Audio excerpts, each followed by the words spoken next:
আপু শব্দ তো উপর থেকে আসছে। না, ওখান থেকে আসছে। আমি আগে নিজের নিচে কানে দেখো, শুনেছি, তারপর উপর থেকে উপরে যাও। আসছে। না নেই, উপরে থাক। তুমি দেখো উপরে কেউ আছে, আমি শিওর। আরে আরে, আচ্ছা দেখো, দেখতে পাচ্ছো ওয়াশরুমের দরজা খুলে আছে কেন? আপু এই দরজাটা অনেক পুরনো হয়ে গেছে, হ্যাঁ, এবার এটা ঠিকই। বদলানো উচিত। বদলাতে হবে।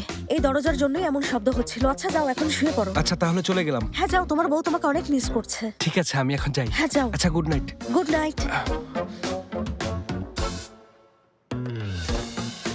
Fati, Fati, Fati. ডার্লিং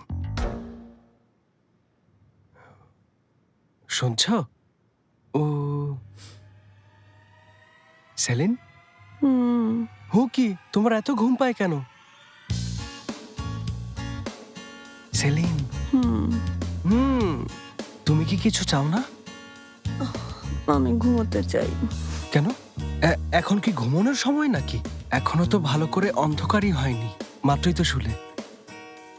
আমার মাথায় দারুণ একটা আইডিয়া এসেছে। তুমি দেখো, এই রুমে আমরা ছাড়া আর কেউ নেই। হ্যাঁ, আমার এখন খুব ক্লান্ত লাগছে। এত ক্লান্ত লাগছে কেন তোমার?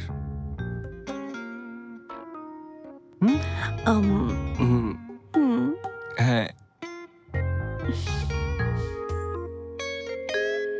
আরে কি করছো? এই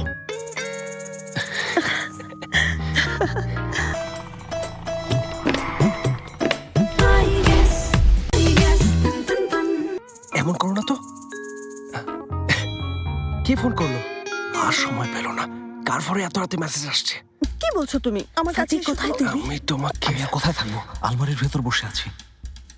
ফাতি, ওখানে কি করছো?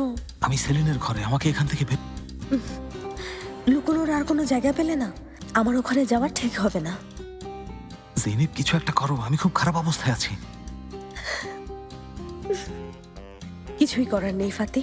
এত রাতে আমি কিছুতেই ওদের দরজায় নক করতে পারবো না। আরে আমি আলমারির ভেতর এমন বাজে ভাবে ফেসে আছি আর তুমি আমার জন্য কিছুই করতে পারবে না?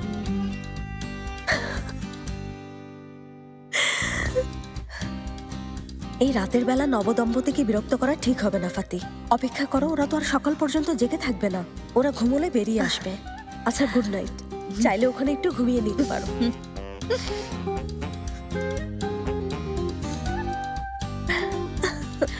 ওরহান, আমরা কি আজ ঘুমবো না? আজ আর ঘুমাবো না, সারা রাত জাগবো।